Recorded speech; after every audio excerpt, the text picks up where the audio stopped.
Digital marketing లో అనుభవం ఉన్న ఎగ్జిక్యూటివ్స్ కావాలను సంప్రదించవలసిన నెంబర్లు 8688926084.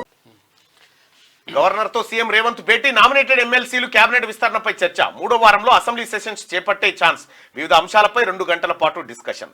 రాజ్భవన్ లో రాష్ట్ర గవర్నర్ రాధాకృష్ణన్తో ముఖ్యమంత్రి రేవంత్ రెడ్డి సోమవారం భేటీ అయ్యారు. రాష్ట్రానికి సంబంధించిన పలు అంశాలపై చర్చించినట్టు తెలిసింది. ప్రధానంగా గవర్నర్ కోటా ఎమ్మెల్సీల ఎంపిక వ్యవహారం, మంత్రిమండలి విస్తరణ, అసెంబ్లీ సమావేశాలు, యూనివర్సిటీలో వీసీల నియామకం, ఆగస్టు 15న ఖైదీల విడుదల, రాష్ట్ర విభజన అంశాలు, పలు బిల్లులకు సంబంధించి చర్చించినట్టుగా సమాచారం ఉంది. అయితే 15 ఆగస్టు రోజు ఖైదీల విడుదలకు సంబంధించి గత ప్రభుత్వం ముంగట మొర్రో మొత్తుకున్న పట్టించుకోలే కేసీఆర్.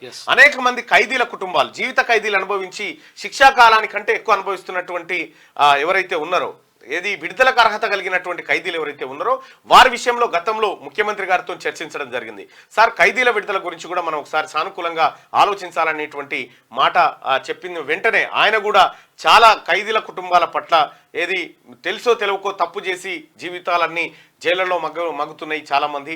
అటువంటి కొంతమందికి 15 ఆగస్టులో విముక్తి కల్పించాలనేటువంటి ఉద్దేశంతో ఆయన సుదీర్ఘంగా ఆలోచించుడు. ఆయన కూడా గతంలో చాలా మంది మొరబెట్టుకున్నారు. ముఖ్యమంత్రి గారు జైల్లో ఉన్నప్పుడు ఆయన ముందు అనేక సార్లు వాళ్ళు గోడు వెళ్ళబోసుకున్నారు. నేను జైల్లో ఉన్నప్పుడు నా ముందు కూడా చాలా మంది మన ముందు కూడా చాలా మంది గోడు వెళ్ళబోసుకున్నారు. సత్ప్రవర్తన కలిగినటువంటి వాళ్ళని విడుదల చేయడానికి రాష్ట్ర ప్రభుత్వం సన్నాహకాలు ప్రారంభిస్తూ ఉంది. సో ముఖ్యమంత్రి రేవంత్ రెడ్డి గారు ఇది మర్చిపోయినారు. ఆయనకు అన్ని గుర్తుంటాయి, ఏది ఏ సందర్భంలో చేయాలో ఆ సందర్భంలో చేసుకుంటూ వస్తాడు. ఇంకా 6న కలుద్దాం, సీఎం రేవంత్ కు లేఖ రాసిన ఏపీ సీఎం చంద్రబాబు, విభజన హామీలపై చర్చిద్దామని ప్రతిపాదన. ఆహా, ఈ భేటీ ఖతర్నాక్ ఉంటుంది, గురు శిష్యుల భేటీ లాగుంటది.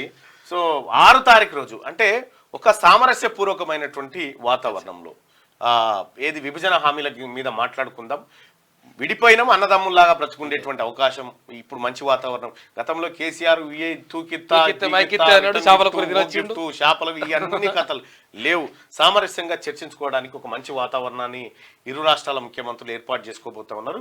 వాళ్ళిద్దరికి మంచిది. డిజిటల్ మార్కెటింగ్ లో అనుభవం ఉన్న ఎగ్జిక్యూటివ్స్ కావాలను సంప్రదించవలసిన నెంబర్లు 8688926084.